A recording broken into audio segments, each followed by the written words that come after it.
لوگ پڑھے لکھے ہماری محفلوں سے اٹھ کر کیوں چلے گئے؟ انہیں پتا ہے کہ یہ محفل میں کیا ہوتا ہے۔ ایک نقیب بلا لیتے، وہ 200 شعر یاد کر کے سنا دیتا، حالانکہ اسلام میں یہ پسندیدہ چیز نہیں ہے۔ شعر صرف ضرورت میں پڑھا جاتا ہے، فضول اور بے تکے اشعار پڑھ پڑھ کے لوگوں کا وقت ضائع ہوتا ہے۔ جہاں اس نے 200 شعر یاد کرنے میں مغز ماری کی، اگر 10 حدیثیں یاد کر لیتا تو چہرہ روشن نہ ہو جاتا۔ شعر یاد کرنے پر آقا علیہ السلام نے یہ نہیں فرمایا نبدر اللہ عبدا سمع مقالتی، کہ اس بندے کا چہرہ سرسبز و شاداب رہے جس نے میری بات کو سنا اور میری امت کو سنا دیا۔ پھر ثنا خان آئے، انہوں نے کوئی اس کی نعت پڑھ لی، کوئی اس کی پڑھ لی، کوئی تیسرے کی پڑھ لی، اور پھر ایسے ہی انہوں نے پیسے بھی بنا لیے، کینٹ میں کوٹھیاں بھی بنا لی، کار بھی آئے، روز اس کے ماڈل بدلے، اس نے عقیدہ بھی خراب کر لیا اور امت کو رافضیت کی گود میں بھی ڈال دیا۔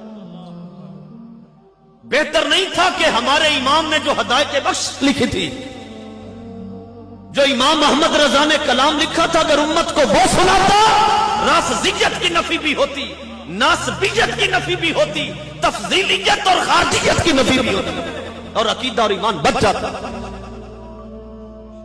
کوئی نئی نعت یاد ہوئی تو یہی پڑھ لیتا، سب سے اولا والا ہمارا نبی،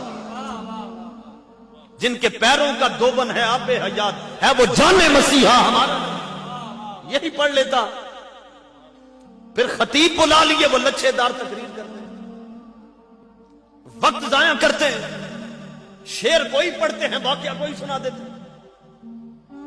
اور پھر ماشاءاللہ مسجدوں کی انتظامیہ بھی اسی طرح کی ہوتی ہے، وہ اپنی مرضی کے بندے بلا لیتے ہیں، علماء سے کبھی مشورہ ہی نہیں ہوا کہ بلائیں کس کو، ڈرائیور کون سا اچھا جو گاڑی صحیح چلا سکے۔ اناڑی کے ہاتھ میں گاڑی نہیں دیتے کیونکہ جان بندوں کو پیاری ہوتی ہے، لیکن لاکھوں جانیں اکٹھی کر لیں ایمان کے برابر نہیں ہو سکتی۔ تو جان اناڑیوں کو نہیں دی تو ایمان اناڑیوں کو نہیں دے دیا۔ یاد رکھ لیں، اللہ کی نظر میں اس کائنات میں سب سے قیمتی شے صرف ایمان ہے۔ 14ویں سپارے کی پہلی آیت ہے، ربما یود الذین کفروا لو کانوا مسلمین، کافر قیامت کے دن حسرت کریں گے کہ کاش ہم مسلمان ہوتے۔ ایمان ہے، اس کی کوئی قدر و قیمت